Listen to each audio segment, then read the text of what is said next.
નમસ્કાર, હું તો બોલીશમાં હું રોનક પટેલ આપનું સ્વાગત કરું છું. હું તો બોલીશનો આજે સતત 1323મો એપિસોડ, 1323મા એપિસોડના બે મુદ્દા છે. પહેલો મુદ્દો છે પાલિકા પંચાયતોમાં ચૂંટણીનું ઢોલ ક્યારે. જી હા, હજી સુધી ગ્રામ પંચાયતોની ચૂંટણી ક્યારે થશે કોઈ જાણતું નથી. અનેક ગ્રામ પંચાયતોમાં સરપંચ નથી, ચૂંટાયેલા જનપ્રતિનિધિઓ નથી. બે જિલ્લા પંચાયતોની એવી હાલત છે, નગરપાલિકાઓની પણ એવી હાલત છે. જો કે નગરપાલિકાઓમાં ઢોલ વાગે ચૂંટણીનો તેવા સંજોગો પણ છે. ત્યારે આજે બોલવું છે કે ચૂંટણીનો ઢોલ પંચાયતોમાં ક્યારે વાગશે. અને બીજો મુદ્દો છે બાળકોને બગાડે છે સોશિયલ મીડિયા. આપણે હજી સુધી નથી માન્યું, પરંતુ ઓસ્ટ્રેલિયાની સરકારે માની લીધું છે અને તરુણોના સોશિયલ મીડિયાના ઉપયોગ ઉપર પ્રતિબંધો લગાવવા જઈ રહી છે. ત્યાંની સરકાર કાયદો બનાવવા જઈ રહી છે. ત્યારે આપણા ત્યાં શું સ્થિતિ છે તેની ચર્ચા કરવી છે. પણ શરૂઆત કરીએ પંચાયતોમાં ચૂંટણીનો ઢોલ ક્યારે વાગશે એના મુદ્દાથી. પાલિકા પંચાયતોમાં ચૂંટણીનો ઢોલ વાગશે ક્યારે? આ સવાલ અને ચર્ચા એટલા માટે કે આપણા દેશની અંદર લોકસભાની બેઠક ખાલી પડે કે વિધાનસભાની ખાલી બેઠક પડે ને તો પણ 6 મહિનાની અંદર ચૂંટણી યોજાઈ જાય છે અને યોજાવી પણ જોઈએ. કોઈ પણ રાજ વિધાનસભાની મુદત પૂરી થાય પહેલાં ચૂંટણી યોજાઈ જાય છે. ત્યાં સુધી કે પેટા ચૂંટણીઓ પણ સમયસર યોજાઈ જાય છે.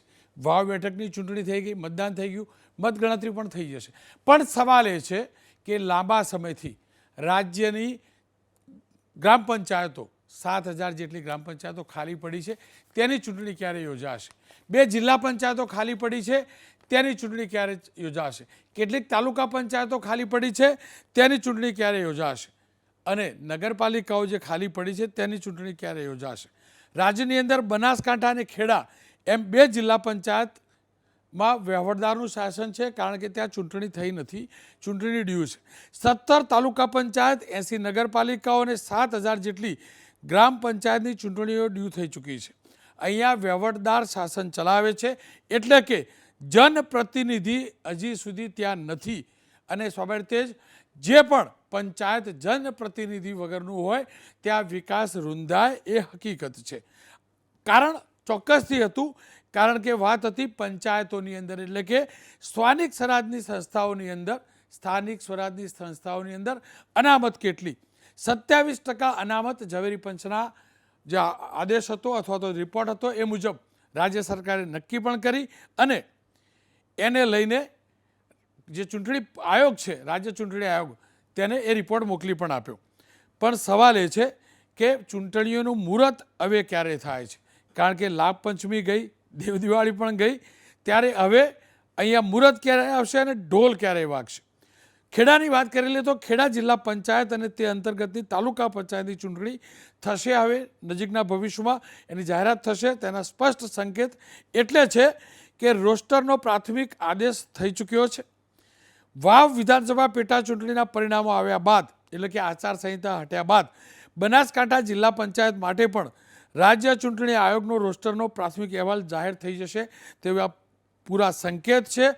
તે જ રીતે 80 નગરપાલિકાઓ જે વહીવટદારથી ચાલે છે એમાં મોરબી સિવાય 79 નગરપાલિકાઓની અંદર SC, ST અને OBCનો રોસ્ટરનો પ્રાથમિક અહેવાલ થઈ ચૂક્યો છે.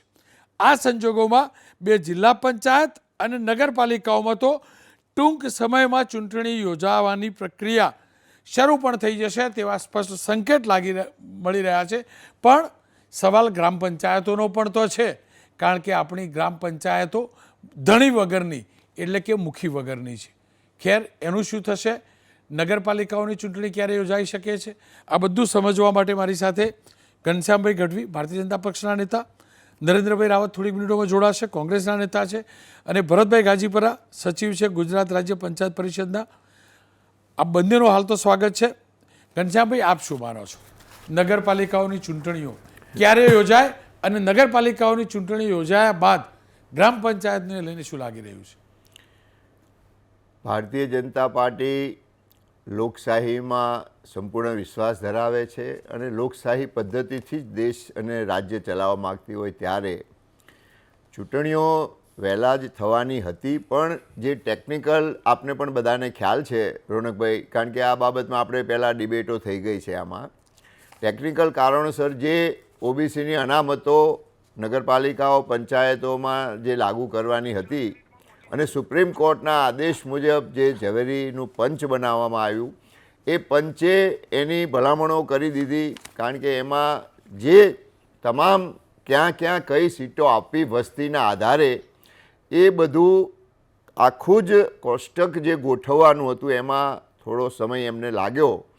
એ પછી સરકારે આખા રાજ્યમાં જ્યાં પણ 27% પ્રમાણે વસ્તી હોય, વધારે આપણે 27% પ્રમાણે અનામતો આપી શકીએ છીએ અને 27% અનામતો આપવાનું નક્કી પણ કરી નાખ્યું, જાહેર પણ કરી દીધું અને ચૂંટણી પંચે આની સંપૂર્ણ તૈયારી કરી દીધી છે.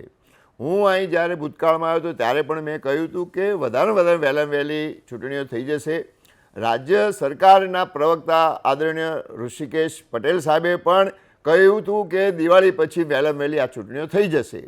પણ એમાં રોનકભાઈ સીમાંકનના પણ ક્યાંક પ્રશ્નો આવતો હોય. દાખલા તરીકે ગુજરાતમાં 7 જેવી નગરપાલિકાઓ મહાનગરપાલિકાઓ બનવાની છે અને જે એક્ઝિસ્ટિંગ નગરપાલિકાઓ છે એના પણ સીમાંકનો અને થનારી કોર્પોરેશનના સીમાંકનો એને યોગ્ય રીતે એને ન્યાય મળે તમામ લોકોને, ક્યાં કેટલી વસ્તી, અને એમાં કોઈ પણ ઉતાવળ કર્યા વગર આ કામ કરવામાં આવ્યું કે બધા ભવિષ્યના, કારણ કે આ લાંબા ગાળાનું છે, આ ચૂંટણીઓ હવે કાયમ માટે આ વિસ્તારોમાં અનામતો રહેશે, એટલે એ અનામતોનો લાભ આ વંચિત લોકોને મળે, ઓબીસીના સમાજને મળે, એટલે સાવધાની રાખીને તમામ ચૂંટણી પંચે તૈયારી કરી છે અને વહેલામાં વહેલી ચૂંટણીઓ થઈ જશે એની ખાતરી આપું છું.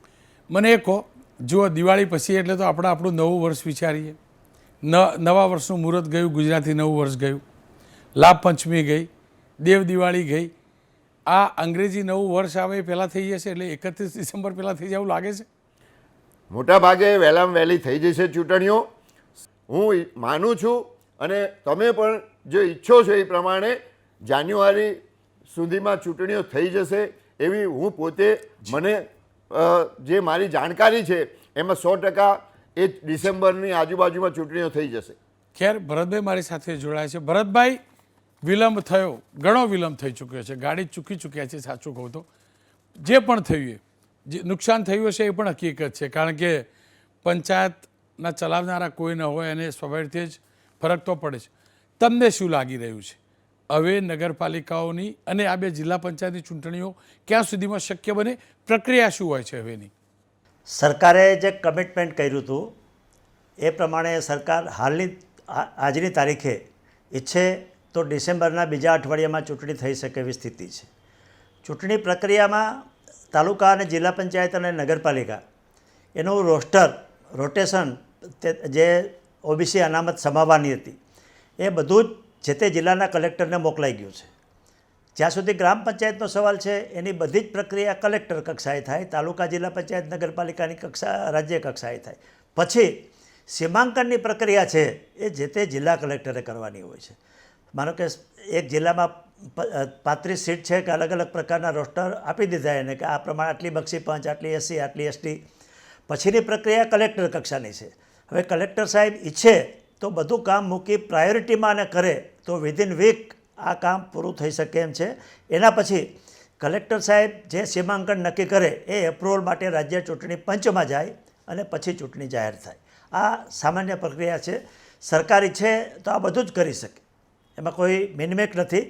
વિલંબ થયો છે એમાં ના નહીં, ક્યાંક કોઈકની ઈચ્છાશક્તિ ઓછી છે, ક્યાંક અલગ અલગ પ્રકારના રિપ્રેઝન્ટેશનો આવતા હતા, એને કારણે એ બધા રિપ્રેઝન્ટેશનને ન્યાય મળે સંપૂર્ણપણે અને કોઈ અન્યાય ન થઈ જાય.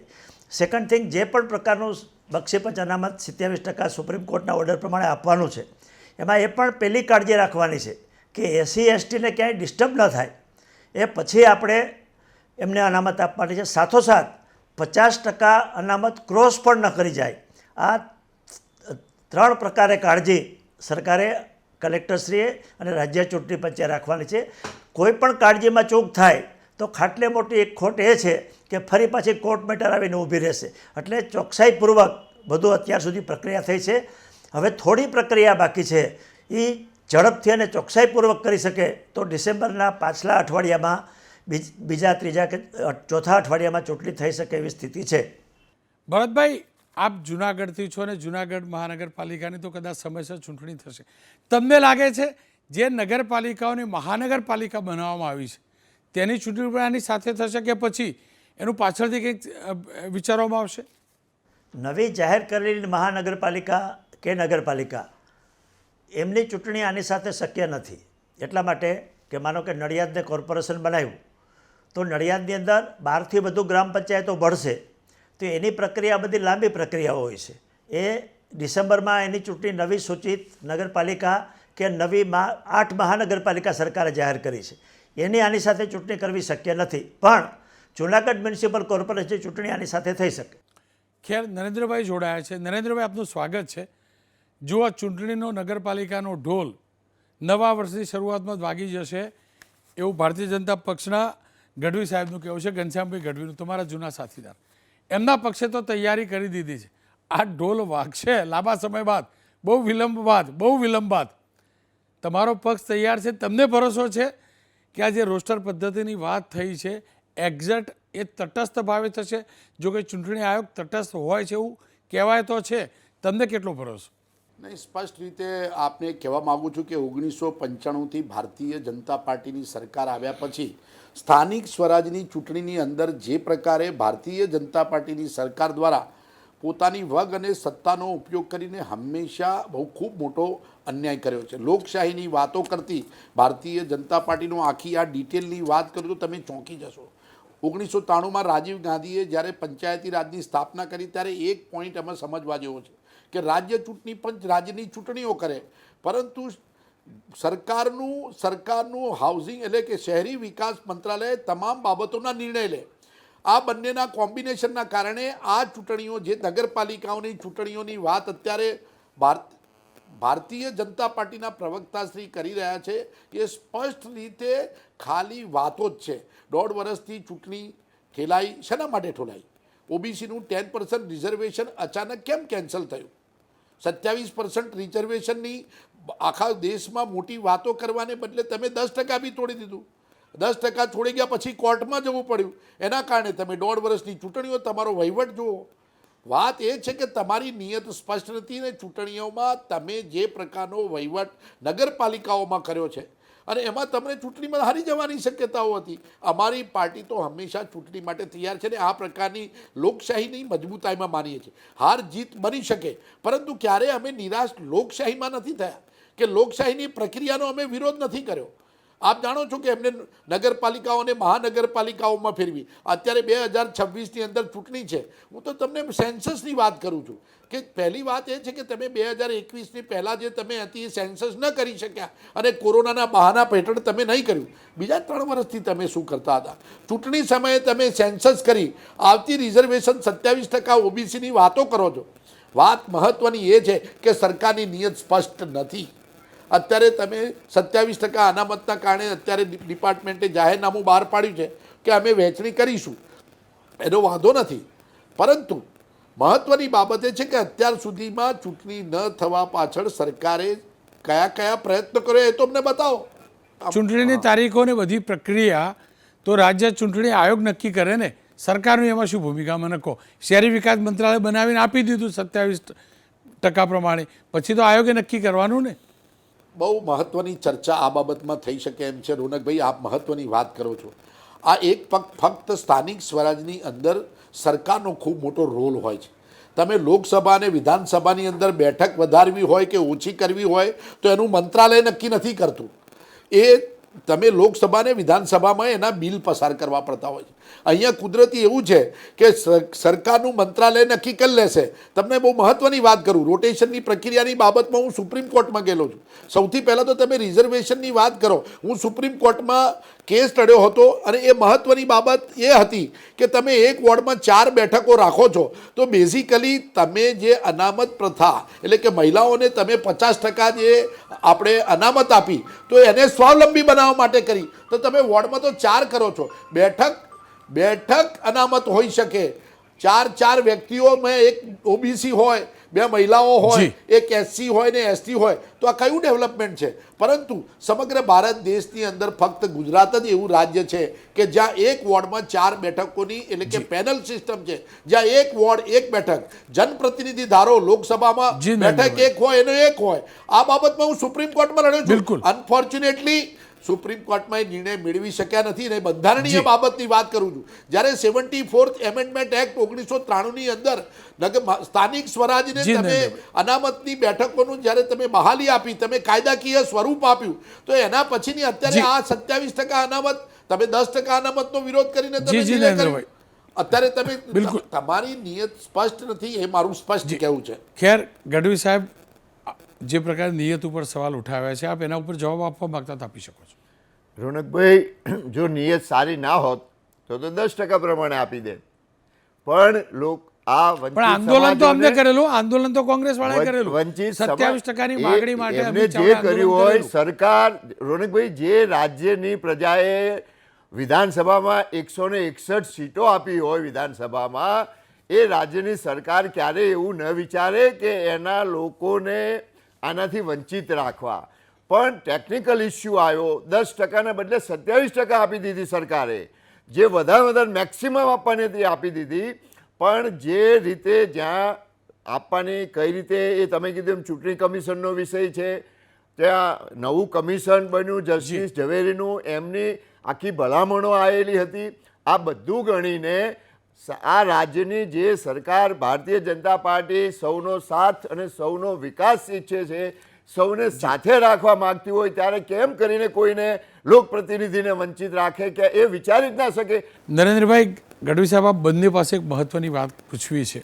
નગરપાલિકાની તો વાત થઈ ગઈ, મારા ગ્રામ પંચાયતે શું બગાડ્યું હતું મને કહો ને. નગરપાલિકાઓ માટે ચલો પહેલાં તમને રાજ સરકાર માટે જ પ્રેમ છે, એના પછી મહાનગરપાલિકામાં નગરપાલિકા, ગામડા તો કોઈ યાદ જ નથી કરતું સાહેબ. ગામડાની દિવાળીએ ગઈ, નવું વર્ષ બી ગયું, અને કોઈ એમ નથી કહેતું કે 2025 સુધીમાં થશે કે નહીં થાય. ગઢવી સાહેબ, મારું ગામ ધણી વગરનું કેમ? રોનકભાઈ, જે ટેકનિકલ ઇસ્યુ આવ્યો આમાં નગરપાલિકાઓમાં, તાલુકા પંચાયત, જિલ્લા પંચાયતમાં, એ જ આ ગ્રામ પંચાયતમાં આવ્યો. અને ગ્રામ પંચાયતોને વધારે સરકાર ધ્યાન આપે છે. પંચાયતો ઉપર સરકારનું ગામડાનો વિકાસ થાય, ગામડાના આજે તમામ ગામડાઓમાં શાળા, દવાખાનાઓ, રોડ, રસ્તા, લાઇટ, એ મેક્સિમમ ગુજરાતના ગામોમાં થયું છે, એનો વિકાસ થયો છે. અને ગામડાઓ શહેરીકરણ ના વધે અને ગામડાઓ મજબૂત થાય, એના માટે તમામ પ્રયત્નો કરે છે. આ પંચાયતોની ચૂંટણી પણ મેં આપને કહ્યું, ટેકનિકલ કારણોસર જે ખેંચાણી, પણ એ તો લંબાણી, પ્રાથમિકતા ગામના હોય છે. રોનકભાઈ, વહેલામાં વહેલી થઈ જશે અને ગામનો લોકોને પ્રાથમિકતા એના હોય ને. પ્રતિનિધિઓ મળશે.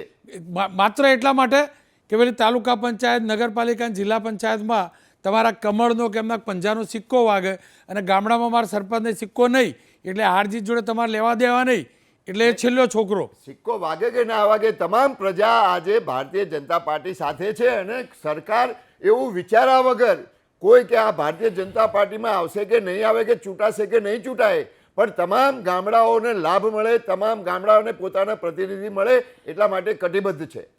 નરેન્દ્રભાઈ, આપ શું માનો છો? મારા ગામડા જોડે ઓરમાયું વર્તન કેમ? પંચાયતી, આપ જાણો છો કે લોકશાહીમાં પંચાયતી રાજની સ્થાપના કોંગ્રેસ ગવર્મેન્ટે દ્વારા કરવામાં આવેલું મહત્વની બાબત એ હતી કે છેક સુધીનો વહીવટ થઈ શકે ને લોકો સ્વતંત્ર રીતે પોતાનો વહીવટ કરે. હમણાં જ ગઢવી સાહેબે કહ્યું કે હવે સેમ પ્રોબ્લેમ હતો તો પછી ચૂંટણીઓ કરી નાખો ને. જો તમે નગરપાલિકાની મોડેથી પણ ચૂંટણી કરવા તૈયાર થયા હોય તો ગ્રામ પંચાયતનું ભવિષ્ય શું? શા માટે ચૂંટણી નથી કરતા? શું આપને ચૂંટણી હારવાનો ડર છે? અને ફક્ત ચૂંટણી જીતવાના ચક્કરમાં તમે કોઈ સિમ્બોલ તો હોતો નથી. તમે દબાવી રાખશો, ચૂંટણીઓ થઈ જશે. ક્યાં સુધી દબાવી રાખશો? તો કરી નાખો ને ચૂંટણી. તમે કહો છો સેમ જ પ્રોબ્લેમ હતો, સેમ ટેકનિકલ પ્રોબ્લેમ હતો, તો એ ટેકનિકલ પ્રોબ્લેમ તમને સોલ્વ થઈ ગયો હોય અને તમે 80 નગરપાલિકાની ચૂંટણીઓ નવા વર્ષમાં કરવા તૈયાર હો તો જાહેર કરી દો. એક તરફ તો તમે આખા દેશમાં વન નેશન ને વન દેશની ચૂંટણી કરવાની સક્ષમતા ધરાવો છો, તો તમે વાંધો લો છો. નગરપાલિકાઓ છે, ગ્રામ પંચાયતની નરેન્દ્રભાઈ, ચૂંટણીઓ તમે વિરોધ કરો છો, અમે તો કહીએ ના, છીએ. વાંધો નહીં, તમારી વાત કરું છું. પાછા તમારી તમે નિયત હોય વાંધા તો. કાઢશો. તમે કહો છો કે અમે કરી શકીએ છીએ તો કરી દો ને. નરેન્દ્રભાઈ જો ગઢવી તમે સાહેબ, પાછા ક્યાં કોર્ટોમાં અમે તો જશો? એક સેકન્ડ દેશની સાંભળો, લોકશાહીની, નરેન્દ્રભાઈ. જે દેશની ભૌગોલિક પરિસ્થિતિ છે, આજે પણ વિરોધ કરીએ છીએ. વન નેશન વન ઇલેક્શનની બાબતમાં એક ચૂંટણી તો લોકસભાની થાય જ છે. બિલકુલ, પરંતુ નરેન્દ્રભાઈ, દેશનું જોડાય. કેટલા ભવિષ્ય છે. ખર્ચાઓમાં આ આપણો બંધારણ સમય ઘડીએ બચશે. જરૂરી વન છે. નેશન વન એક સાથે ઇલેક્શન રાખવી થશે તો. જરૂરી છે. નરેન્દ્રભાઈ ગઢવી સાહેબ, ગઢવી સાહેબ આપની પાસેથી જાણવું છે, એ હકીકત નથી. તલાટી મંત્રીઓ ઓછા છે, 4-4, 5-5 ગામ વચ્ચે એક તલાટી મંત્રી છે. ગામડાની આ સ્થિતિ છેલ્લા 1.5-2 વર્ષથી છે સાહેબ, 1.5-2 વર્ષથી. એક દિવસ આ વિસાવદરવાળી બેઠક ખાલી રહી ગઈ, અને તો શું કારણ તમે જાણો હું એ જાણું, પણ એ સિવાય ધારાસભ્ય વગર ખાલી ના રહે. અને પેલો કોર્પોરેટરનું નિધન થયું હોય ને તો સમયસર પેટા ચૂંટણી આવી જાય. આ બધા મુદ્દા સુલટી ગયા, ઝવેરી પદ બવેરી પદ બધું. તો મારું ગામડું કેમ યાદ નહીં આવતું, મારે આટલું જ સમજવું. અને મારે વધુ એટલે સમજવું છે કે આ બધા નેતાઓ પોતાને તો પાછા ગામનો ગણાવે, પેલી જમીન ગામમાં બતાવી ખાતેદાર તરીકે. એટલે ગામડું કેમ સાંસદો ધારાસભ્યને યાદ નથી આવતું, કેમ દબાણ નથી કરતા પહેલી ચૂંટણી ગામડાની કરો? રોનકભાઈ, મેં પહેલાં કીધું, ફરીથી કહું છું, વહેલામાં વહેલી થઈ જશે. બીજું, તલાટીની તમે જ્યાં વાત કરો, મારો બાવળા તાલુકા જ્યાંથી હું આવું છું, 48 ગામ છે. 48 ગામમાં તલાટીઓ છે. બાવળામાં છે સાહેબ, મારા મણુદમાં નથી, આજુબાજુના 4 ગામના એક તલાટી છે. કદાચ ક્યાંક કોઈ પરિસ્થિતિ અનેક હોય, ગામમાં છે. કોઈ નિવૃત્ત થઈ ગયો, કોઈ સાહેબ, નિવૃત્ત તલાટી થઈ ગયો હોય, મંત્રીની- ક્યાંય કોઈની બદલી થઈ હોય, તલાટી મંત્રી શોર્ટેજ આપ જાણો છો, પણ અને કેટલી મોટા ભાગે કામગીરી આજે રોનકભાઈ, હવે એ પહેલા જેવી પરિસ્થિતિ નથી. તમામ મોટા ભાગના ગામોમાં તલાટીઓ છે. કેટલા મેં દિવસે આપણે કહું ગ્રામ છું, પંચાયતમાં કેટલા 48 દિવસે હાજર હોય? ગામમાં છે. મોટા ગ્રામ પંચાયતમાં કેટલા દિવસે હાજર હોય? કોઈ મામલતદાર સાહેબ બોલાવે, કોઈ દિવસ કલેક્ટર સાહેબ બોલાવે, આ બધું થાય ને અધિકારીને. તો સરપંચ તો જોઈએ કે નહીં? ચલો, એક ભાઈ કહું છું, વહેલામાં વહેલો આવી જશે. ખેર નરેન્દ્રભાઈ, તમને લાગે છે, જુઓ નગરપાલિકા ભૂલી જાઓ, મહાનગરપાલિકા ભૂલી જાઓ, મારા ગામડામાં મુખી આવશે, 7,000 ગામડા છે. નહીં, ફક્ત આ સરકારની નીતિ હોય એવું લાગે છે. તમામ સેન્ટ્રલી ડિસિઝન લેવાના ચક્કરની અંદર ગ્રામ પંચાયત નગરપાલિકાનું અસ્તિત્વ ખતમ થવાની તૈયારીમાં. જે રીતે તમે હમણાં ખેડાનું પેપરમાં આવ્યું હતું કે છેલ્લા 4 મહિનાથી નગરપાલિકાના કર્મચારીઓને પગાર ચૂકવી શક્યા નથી. ઝાકમઝોળ લાઇટોની કરીને સ્વાગતોમાં સેન્ટ્રલાઇઝ વસ્તુ જ કોઈ પણ નિર્ણયો સ્ટેટ ગવર્મેન્ટમાં અને 2-5 વ્યક્તિઓ લે એવું જણાઈ રહ્યું છે. ગ્રામ પંચાયતની ચૂંટણીઓની અંદર સ્પષ્ટ રીતે થવી જોઈએ, એનો વહીવટ થવો જોઈએ. અને તલાટી કર્મચારીની વાત હમણાં 2 મહિનાથી પ્રોબ્લેમ નથી, છેલ્લા 20 વર્ષથી લગભગ 3-3, 4-4 ગામડાઓની અંદર એક તલાટી, એની કામગીરી પણ વિશેષ. અને હું તમને શહેરોની પણ વાત કરું, શહેરોમાં પણ જે તલાટી છે તો એક તલાટી 15 દિવસની અંદર માંડ આવે. અને પાછી દરેક આવકના દાખલાથી સામાન્ય બાબતની અંદર તલાટી સિવાય ચાલે નહીં, અને એમાં સરપંચ પણ ન હોય. બહુ ગંભીર બાબત ગણી શકાય. નીચેની તળિયેથી કરવાની લોકશાહીની વાતની અંદર ઉણા ઉતર્યા છે. અને સ્પષ્ટ રીતે ચૂંટણીઓ જાહેર કરવી જોઈએ. મેં આપને કહ્યું કે સ્થાનિક સ્વરાજની ચૂંટણીઓમાં 1993માં રાજીવ ગાંધીએ જે ઉદ્દેશથી ચાલુ કર્યું છે એ ઉદ્દેશ અત્યારે જળવાતો નથી. આની અંદર પણ બંધારણીય ફેરફારો ભવિષ્યમાં લાવવા જોઈએ એવું મારી સ્પષ્ટ છે, કે જેથી રાજ્ય સરકાર આ સ્થાનિક સ્વરાજની ચૂંટણીઓની બાબતમાંથી બહાર નીકળી શકે. આપ બંનેનો ખૂબ ખૂબ આભાર. ખેર, આશા રાખીએ કે 2025 સુધીમાં આ નગરપાલિકાઓમાં જે 79 નગરપાલિકાઓ છે તેમાં ચૂંટણી યોજાઈ જાય, અથવા ચૂંટણીની પ્રક્રિયા શરૂ થઈ જાય, તારીખો જાહેર થઈ જાય. અને એ જ રીતે અપેક્ષા રાખું કે નગરપાલિકામાંથી નવરા પડે ને, આ બધા નવરા પડે ને, તો મહેરબાની કરીને મારા ગામડા તરફ લમણો વાળજો. દુઃખી છે મારું ગામડું, કારણ કે ત્યાં સરપંચ નથી, મુખી નથી. અને જ્યારે સરપંચ કે મુખી ના હોય ગામનો, ત્યારે અનેક સમસ્યાઓ પહેલાં પણ સર્જાઈ છે, હજુ પણ સર્જાય છે. અને બીજું એટલે વહેલી કરાવજો કે તમને પણ તો તમારા આટલા સરપંચ જીત્યા, સરપંચોના સંમેલન કરવાનો અવસર તો મળે. ખેર, પંચાયતી રાજ્ય મહત્વનું છે. પંચાયતો થકી આપણો પ્રદેશ છે, ગામ છે. પંચાયત છે ને તો જ પ્રદેશ છે. અને વહીવટદારોથી પંચાયતોનો વહીવટ ન ચાલે એ નક્કી છે. નથી ચાલ્યો, તકલીફ થઈ છે એ નક્કી છે. હું તો પોલીસમાં લઈશ એક વિરામ, અને વિરામ બાદ વાત કરીશ સોશિયલ મીડિયાથી આપણા બાળકોને, આપણા સંતાનોને કેટલો ખતરો છે. શું સોશિયલ મીડિયા આપણી નવી પેઢીને સાચી દિશામાં લઈ જઈ રહ્યું છે, કે સોશિયલ મીડિયાના કારણે આપણા તરુણો, આપણા સંતાનો રસ્તો ભટકી રહ્યા છે?